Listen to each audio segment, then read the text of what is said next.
Assalamualaikum warahmatullahi wabarakatuh. Apa kabar sobat sekalian? Semoga baik-baik saja. Jumpa lagi di channel Ramdan ini. Kali ini kita akan membahas berita hangat dan masih hangat diperbincangkan, yaitu terkait kelanjutan koalisi pengusung Anies ya, yang kemarin gagal deklarasikan pada 10 November. Nah, tentu saja dengan berbagai alasan, di antaranya adalah tidak adanya kesepakatan ya antara bandar. Nah, apakah seperti itu? Ini yang juga sesuai yang dilansir oleh detiknews.com. Langsung saja kita baca dan kita ulas. PKS klaim koalisi pengusung Anies batal deklarasi gegara Oga dikuasai bandar. Jakarta. Koalisi perubahan yang digagas Partai Nasdem, PKS, dan Partai Demokrat batal melakukan deklarasi hari ini. PKS menyebut deklarasi pendukung Anies Baswedan ini batal karena sejumlah alasan. Politik oligarki karena high cost-nya gede. Mau nggak mau kami di koalisi perubahan lagi. Coba kenapa agak lama? Bocoran dikit, kami lagi lawan di oligarki. Ini nggak boleh ada pemodal besar yang menguasai kita. Makanya kita lagi menggalang format gerakan, kata Ketua DPP PKS Mardhani Alisera dalam diskusi menakar proses kandidat Capres 2024. Siapa paling berpeluang di kantor KMI Salemba Jakarta Pusat Kamis 10 November 2022. Kenapa? Sekali kita menerima bantuan dari semua freelance pasti nanti akan terganggu. Nggak ada yang nggak, oligarki politik ini kadang-kadang dia mainnya dua kaki. Ini harus dilawan sambungnya. Mardhani mengatakan pihaknya terus melakukan musyawarah dengan Nasdem dan Demokrat, namun dia mengaku belum menemukan waktu yang tepat. Dalam menghadapi problem besar ini, harapan kami 2024 betul-betul menjadi fajar baru bagi Indonesia maju. Karena itu komitmen PKS, Nasdem, dan PD Partai Demokrat untuk terus musyawarah. Waktunya kapan? In just battle time. Tinggal waktunya, tapi komitmen membersamai, ujarnya. Mardhani mengatakan ada 4 hal yang menjadi pembahasan sebelum melakukan deklarasi. Keempatnya ialah platform pembangunan, strategi pemenangan, capres-cawapres, dan kandidat kabinet. Teman-teman sekalian, desain gagasan ini penting. Platform pembangunan yang kedua, tentu kita melihat bagaimana strategi pemenangan. Tentu saya sangat berharap nanti ketika diumumkan bukan hanya capres-cawapres tapi kandidat line up kabinetnya, katanya. Jadi platform pembangunan kita, strategi pemenangan, dan line up kabinet, baru capres-cawapres. 4 ini kita deklarasi imbuhnya. Diketahui koalisi pengusung Anies Baswedan sebagai bakal calon presiden Capres 2024 dalam wacana koalisi perubahan batal deklarasi 10 November. Koalisi yang terdiri dari Partai Nasdem, Partai Demokrat, dan PKS ini menepis batalnya deklarasi koalisi karena ada keretakan. Ketua DPP Partai Nasdem Willy Aditya memastikan koalisi perubahan batal dideklarasikan pada 10 November mendatang. Willy menyebut deklarasi itu kemungkinan akan dilakukan akhir tahun. Bisa dipastikan 10 November tidak ada di deklarasi bersama, kata Willy kepada wartawan di Komplek Parlemen Senayan, Jakarta, Rabu 9 November. Willy mengatakan rencana deklarasi itu batal lantaran PKS masih harus menggelar rapat Majelis Syuro pada Desember nanti. Selain itu, Ketua Demokrat Agus Harimurti Yudhoyono AHY juga baru pulang ke tanah air pada 10 November. Karena memang PKS akan rapat Majelis Syuro itu akhir tahun Desember, artinya kedua Mas AHY dan kawan-kawan baru pulang sekitar tanggal 10 November itu, ujarnya. Ya sobat sekalian, jadi memang belum ada kesepakatan, dan diantaranya ya apa benar karena adanya tarik ulur ataupun bandar belum deal ya. Ini seloro dari Fahri Hamzah ya. Nah, memang kita ketahui ya, inilah ya kemungkinan juga karena memang masih ada presidential threshold yang dalam pasal 222 itu 222 Undang-Undang Pemilu yang memang minimal dalam pencapresan itu harus 20% kursi di DPR tahun lalu ya. 20% berarti sekitar 115 ya. Jadi 115 minimal ya, itu baru mencapreskan. Jadi setelah itu makanya ketika ada presidensial threshold atau PT ini, maka capres dalam ini contohnya Anies itu ya harus capek ke sana ke sini untuk menjalin komunikasi dengan partai, tentunya juga mencari chemistry ya di antara para cawapres yang kemarin juga digadang-gadang akan menjadi calon cawapresnya. Nah, kalau kita melihat alasan dari beberapa partai pengusung Anies, di antara PKS, kita ketahui misalnya tidak adanya batal deklarasi Gegara Oka dikuasai Bandar. Nah, ini juga menjadi hal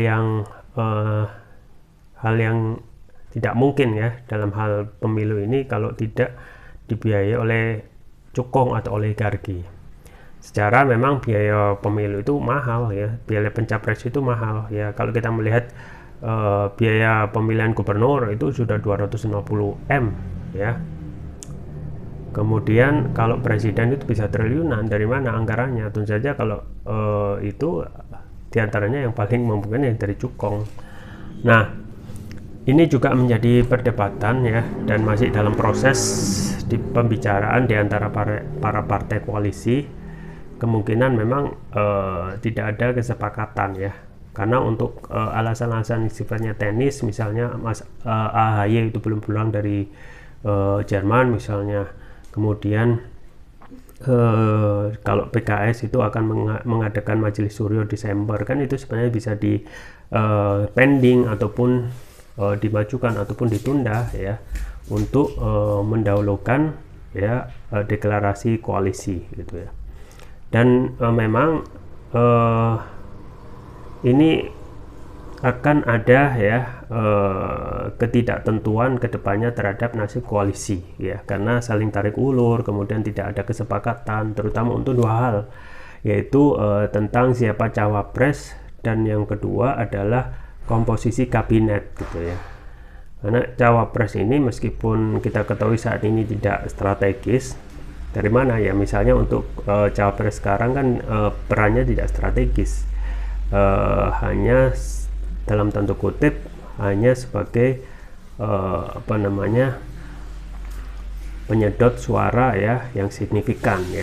Tetapi itu masih dijadikan perdebatan antara ketiga partai koalisi ini, antara Demokrat dan juga PKS ya. Demokrat dengan AHY-nya yang sangat juga ngebet untuk dimajukan sebagai cawapres. Kalau PKS justru juga ngebet untuk memajukan AHR gitu ya.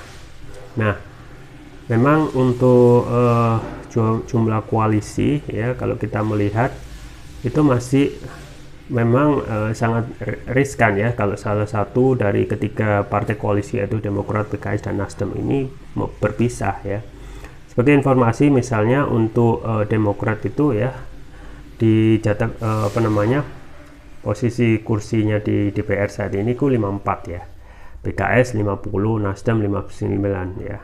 Andaikan Demokrat dan Nasdem itu ya 54 59 berarti 113, kurang 2 kursi itu sudah bisa ya, tetapi memang tidak cukup kursinya. Nah, memang untuk saat ini ya kedepannya kita meski akan ada tarik menarik dan belum ada kepastian ya untuk koalisi partai ini. Di satu sisi ya kondisi partai politik atau koalisi di politik sekarang itu juga aneh gitu ya. Di satu sisi ya keretanya sudah pasti, yaitu koalisi KIB ya, yaitu kombinasi antara Golkar, PAN, P3 148 kursi, tapi sampai saat ini belum juga mengumumkan siapa capresnya.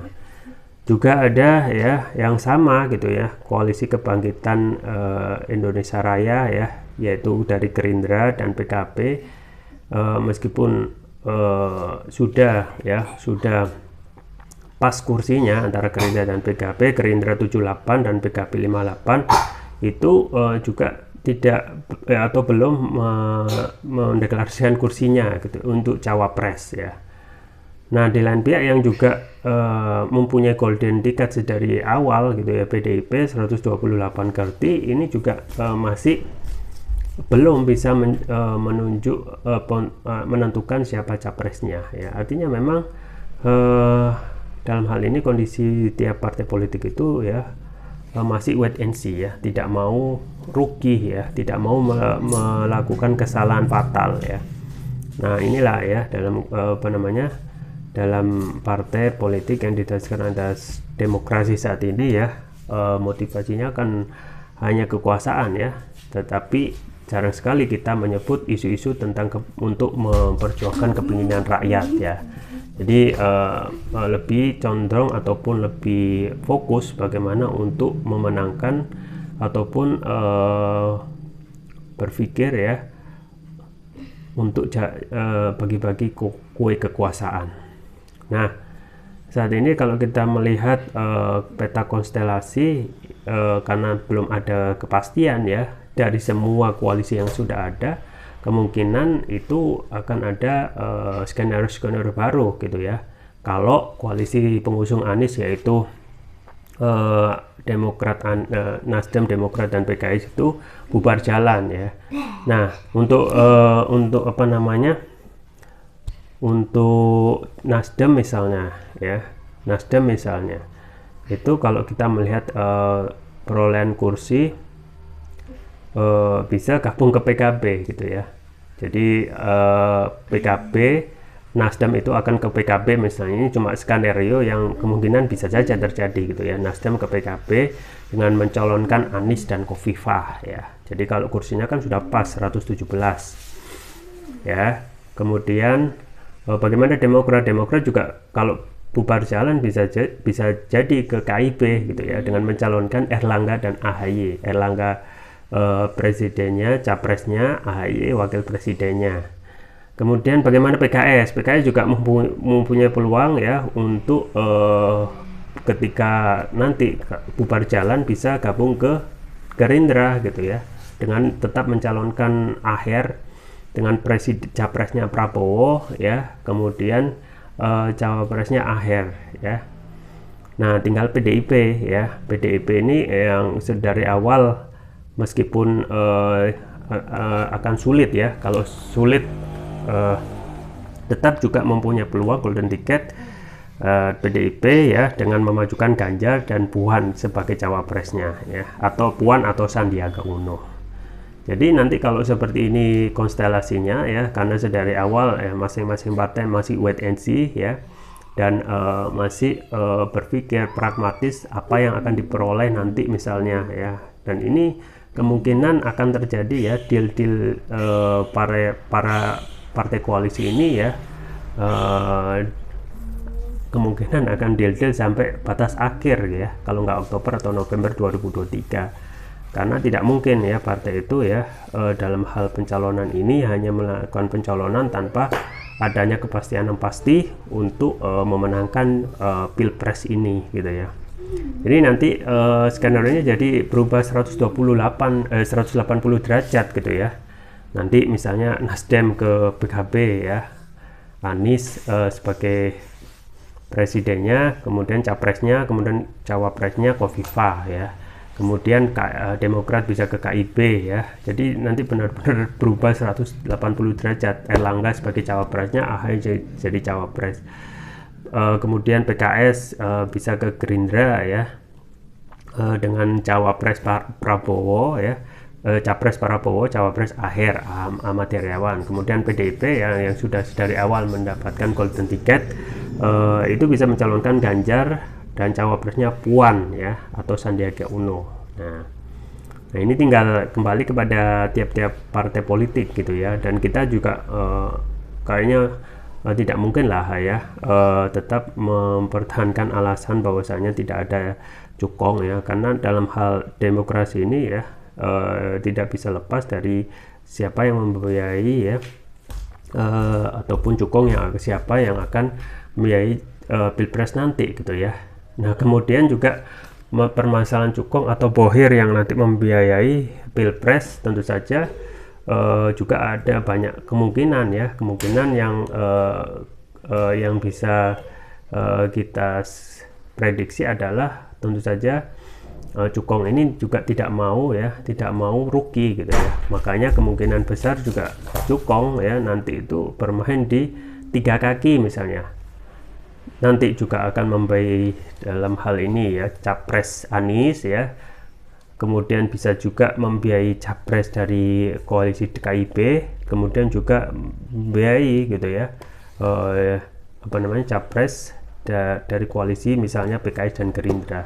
Jadi siapa yang menang tetap gitu ya yang akan mendapatkan